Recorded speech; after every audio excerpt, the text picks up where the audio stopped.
What's going on, everybody? B Sky here with GOD. And on today's show, we're going over the waiver wire. Week 3's over.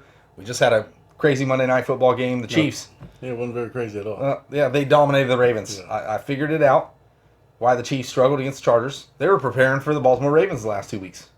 Yeah. So, yeah. It's crazy. But anyway, we got some players that are going to help you out this week for fantasy. So keep it locked and loaded right here at the first 4 downs. Here we go. Got the logo.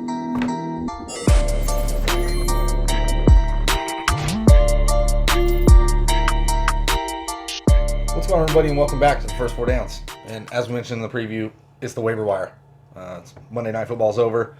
We're ready to give you the players that are going to help you in the coming weeks, maybe next week, maybe season long. So before we get into today's content, don't forget, like the video, subscribe, hit the thumb, the bell, all that good stuff. Comment, ask us questions, let us know what we're doing right, what you want to see more of. You know, obviously how we can make things better for you.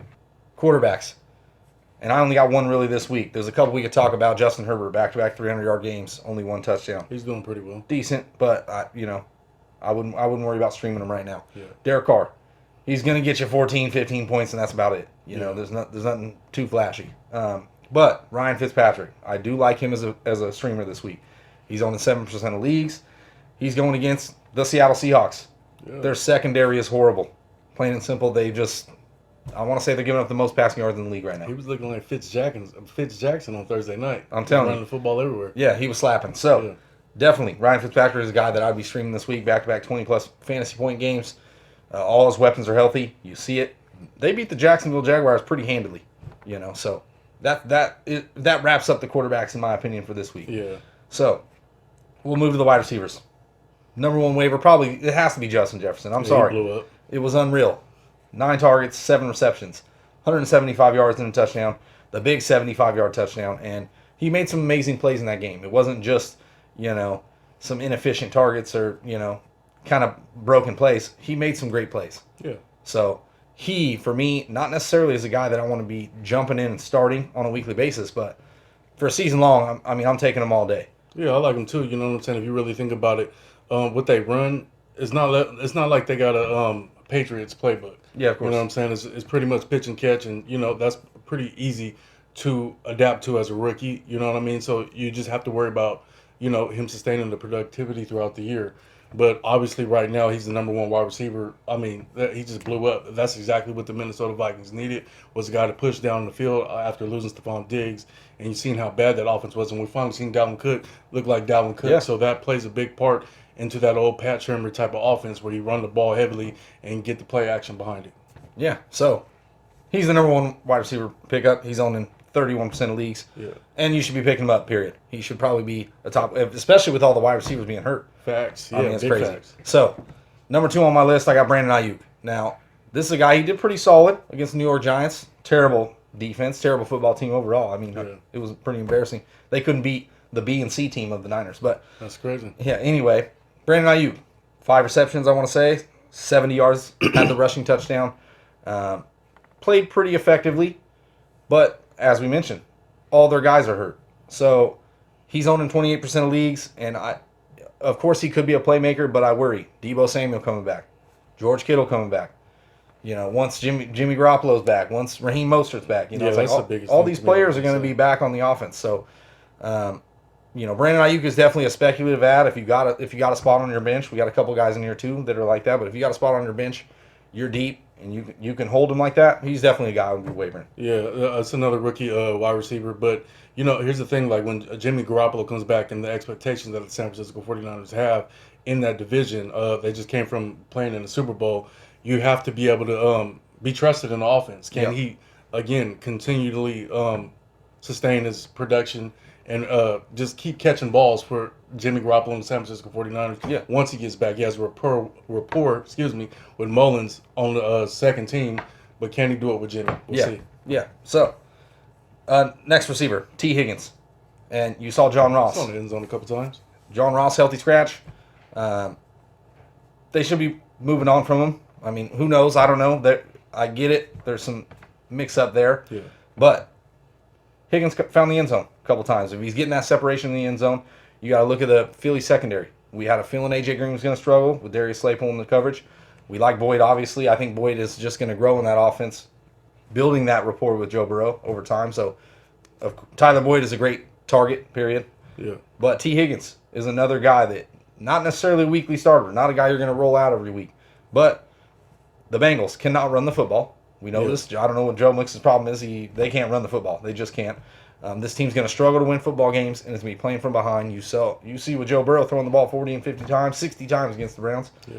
They're going to have to throw. Yeah. So, I mean, that Bengals offense, they're going to be playing negative game script a lot of times, more often. But again, we got another rookie wide receiver who, is building rapport into the offense. He was dynamic coming out of Clemson. You've seen the end zone twice in this one, and that's a good thing. I believe he got an end zone last week too. That's a good trust builder for a young guy in Burrow who's throwing it down the field, giving it to AJ Green, but he ain't making no play. So, if you want to stream with Higgins and possibly stash him, I don't see a problem with that there. You know what I'm saying? At all. Yeah, of course. So those are the 3 top waivers for me. The wide receiver position. We got a couple mentions we're just going to bring up real quick. It's going to be Randall Cobb. Yeah. 4 receptions on 4 targets, 95 yards and a touchdown. He looks okay. Don't get me wrong. I worry about what he's going to do in the offense or how the offense is going to run once they actually get going as the engine turns. You know what I mean? I mean, they play 3 ridiculous teams. I'll say, you know what? If he can keep it going, we know what Randall Cobb can do. You know what I'm saying? If he keep the wheels turning, he got the most money at the wide receiver position in the offseason for him to come in there. There's a lot of targets vacated by Hopkins, obviously, so hopefully they can keep that going. I really do like him. You know what I'm saying? If you want to pick him up, the bye weeks are going to start hitting in the next couple of weeks, so that's possibly a guy that you could just put on your bench, get ready for. If you got Michael Thomas, you got AJ Brown. There's no timetable right now, so go pick him up. Yeah, of course. Tons of receivers hurt. That plays a factor. So Greg Ward, Philadelphia Eagles. The Eagles suck, sir. I know. Carson Wentz really struggling, but Ward at the end of the season. Jalen Hurts. I get it. I'm stashing Jalen Hurts at quarterback. Greg Ward, he built a little bit of a rapport last season at the end of the season with Carson Wentz. Right now, there's no pass catchers in that offense. Jalen Rager's out. D-Jack's now nursing a hamstring. Dallas Goedert, they're saying he's going to miss multiple weeks. They're going to have to throw to somebody. But they do have a ridiculous tough stretch. San Francisco, Pittsburgh, Baltimore. That's the next 3 games. So, Am I saying pick up Greg Ward? No. That's why he's mentioned. Because I think you could see him make some splash plays. Don't get me wrong, in the offense. They got to throw it to somebody. But they got 3 tough teams to play. I'm not starting them in any league. Yeah, so. Yeah. In my opinion, you know what? If I'm stashing a guy on that team, I'll probably be stashing the Alshon, stashing the Deshaun Jackson. We know that they were going to keep his snaps down relatively low until he got in midseason form almost. Alshon, he just practiced for the first time in 10 months. So these guys are stashes. I mean, honestly, not knowing when Michael Thomas is coming back, I would probably stash Traquan Smith before I went and tried to go get a Ward or something like that. But there's always that shot, you know what I'm saying? Especially if you run a deeper league, 12 to 14-man leagues. If he's there, you know what I'm saying, go pick him up. He could possibly be a guy that can stun it for you. Yeah. One more mention. Alan Lazard. Yeah, if you don't got Alan Lazard, we've been telling you all offseason. 49% owned. 49%. And the guy studded out. Shout out to Iowa State. They doing their thing, man. Well, then they were talking about, it was MVS. He had the big game, and Lazard still was efficient, but, whatever. Alan Lazard looks real. Yeah. At the end of the day, I think he's gonna have the more impact in the offense. And we don't know Devontae Adams' injury, how long he's going to be out, or things like that. You think about when Aaron Rodgers started talking up Jordy, he started talking up Cobb, he started talking up Adams.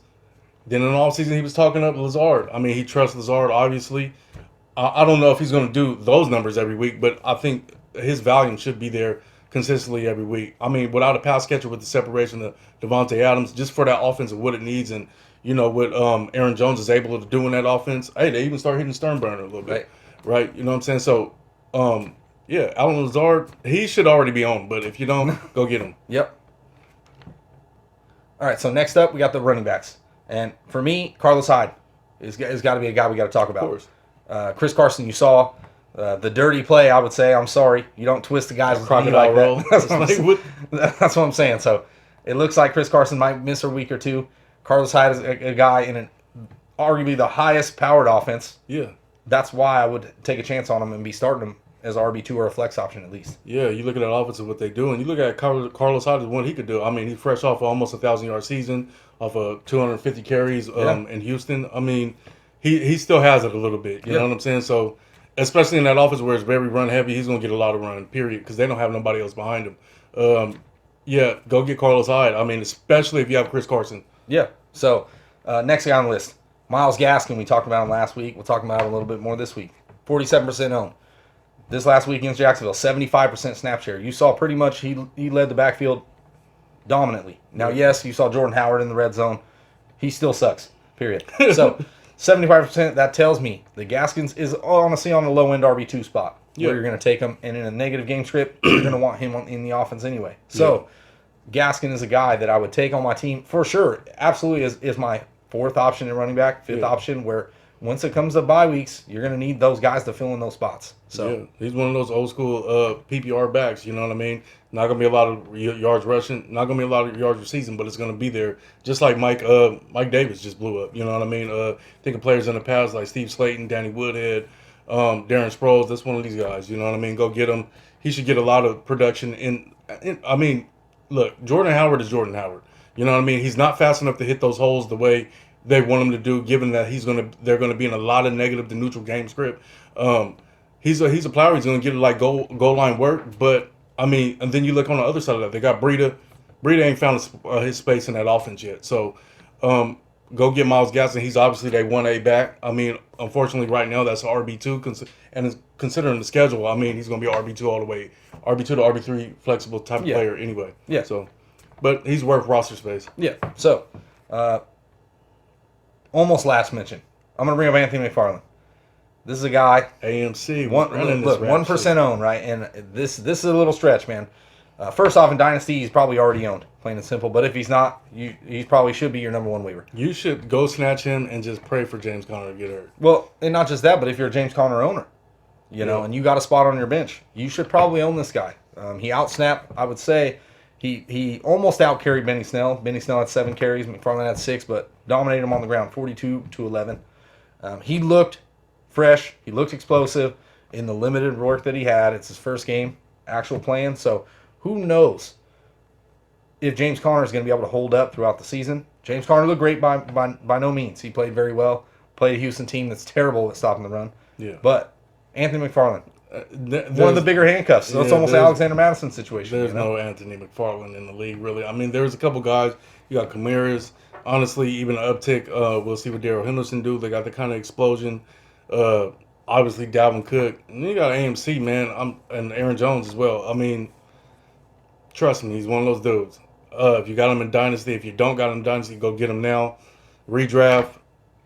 I mean, that's obviously a stash where you sitting him. Yeah. Because Connor's the bell cow. He's going to get a lot of work. Yeah, of course. And then, I mean, I think I just, you know what I'm saying, in a pecking order, I think Benny Snell, they would give him his just due. But, I mean, 6 carries, 42 yards. He's going to blow it out the water if he's giving 15 to 20 carries a game. I mean, go get AMC if you got enough space. So, last little mention for the running back position, Rex Burkhead. I called the sleeper. I thought he was going to do good. I'm telling you, I thought he was going to be a sleeper in this game. Raiders just get dominated on the ground through the air with running backs. It always seems they give up one running back just ridiculous fantasy points. But Rex Burkhead, if you have a spot to pick him up, who knows if he's going to even perform. This is why I tell you don't run out and jump on him. A lot of people will. And James White, he's been out due to the death of his parents, but stuff like that. Sony looked like James Brown out there. Yeah. I mean, not James Brown, Jim Brown. Yeah. You know what I'm saying? He broke like 4 or 5 tackles last week. And that has not happened. James Brown too. Wow. You know what I'm saying? That didn't happen all last year. You know what I'm saying? Yeah. So, I mean, I just like how Sony did. I think it took J.J. Taylor to come in and show his burst. But he's 5'7" as well. You know what I'm saying? Smaller back. I really do like J.J. Taylor, but I think it's just too much in the pecking order. He's too much far down there.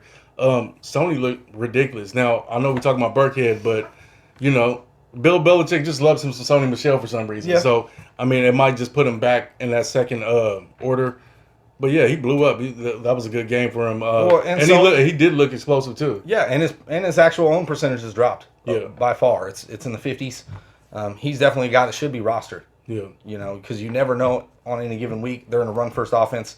Last week you saw against the Raiders, they had 4 guys carry the ball, 5 guys, including Cam. So Who knows what's going to happen? All I'm saying is That Burkhead. offense is like a slower Baltimore Ravens offense. Yeah. It really is. It's completely designed that way. Yeah. You know what I mean? So Burkhead, just to mention, I wouldn't be adding him personally, but you never know. Yeah. So we'll move to the tight ends. Jimmy Graham, 2 touchdowns, 1 touchdown last week. Nick Foles named the starter. This all bodes well for Jimmy Graham, in my opinion. I don't know if David Montgomery can get it done in the red zone. So I think Jimmy Graham. I don't know if David definitely Montgomery can get it done at all. To be honest, He did struggle. Yeah, He absolutely struggled. he always struggles. But Jimmy Graham, this is a guy that, is a little touchdown dependent, don't get me wrong, in his Very. older age, but he ran the second most routes in week 3 at the tight end spot of all tight ends. So that tells me that they're going to utilize him in the pass game. And I think with Nick Foles under center, for the time being, Jimmy Graham could be efficient. He could be effective. They have a tough stretch over the next 4 weeks where they play some tough football teams. Don't get me wrong, so I'm not necessarily saying just start Jimmy Graham as If you need tight him, end go one. get him. Of But course. he's an option. So next guy, Mo Alley Cox, Indianapolis Colts. Back-to-back weeks where he played great. Last week, 111 receiving yards on 5 catches. This week, catches a touchdown, 50 yards receiving.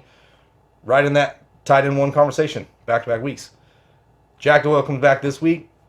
Jack Doyle outsnaps him by 1 snap, but Mo Alley Cox dominates him in the stat line. So that tells me that with even Jack Doyle being there, he's still relevant as an option. Yeah, because Ebron was still relevant. So Jack Doyle, I don't know why he's on the football team. I don't know why he's on any football team. You know what I'm saying? We know what Rivers tight ends do. You know what I'm saying? Hunter Henry, the great Antonio Gates. Mo Alley Cox, he's been there. If he's on those sets, he's gonna get targeted. Yeah. You know what I'm saying? If you're a T.Y. Hilton owner, you're upset and screaming right now because you know what I'm saying, it's going everywhere else but T.Y. Hilton. Yeah. So go pick up Mo Alley Cox. You know what I'm saying? Especially as your if you need a tight end too, all day right there. But if you need a solid streamer for week to week or just an everyday streamer right now, I would own him on my team, to be honest with you. Yeah, of course. And on top of that, former basketball player. A lot like Antonio Gates, right? Yeah. So, last tight end I'll mention, Eric Ebron. Pittsburgh Steelers catches a touchdown this week. Deontay Johnson, concussion. We don't know what's going to happen in that passing offense. Ebron's definitely always a guy that you could take a shot on as a stream each week. So, depending on the matchups, he's the guy that you would be rolling out there. Yeah. So, one defense I'm just going to bring up. There's a couple out there that are in tougher matchups. I'm going to bring up one. It's the Denver Broncos. On the road. Now, they're hurting on defense. Don't get me wrong, but they are on the road against the New York Jets. So that is the only reason I would be possibly streaming them this week. They did lose. They lost Casey. Denver better than the Jets. Of course. They lost Casey for the season. They came out, he had torn pectoral or something like that. So, are you serious? Yes. Oh, my God, I missed that one. yeah. So They have no defensive line. that hurts. Bradley Chubb's still there. You know what I mean? Oh, my gosh. Hey, that's okay. I'm sure they'll be able to tackle Frank Gore just fine. Yeah. You know what I mean? So that's my streaming defense of the week. But Yeah. for week 4, we're going to start off. That's the waiver wire. So for first 4 downs, it's been B. Scott, G.O.D. and we out. Yeah.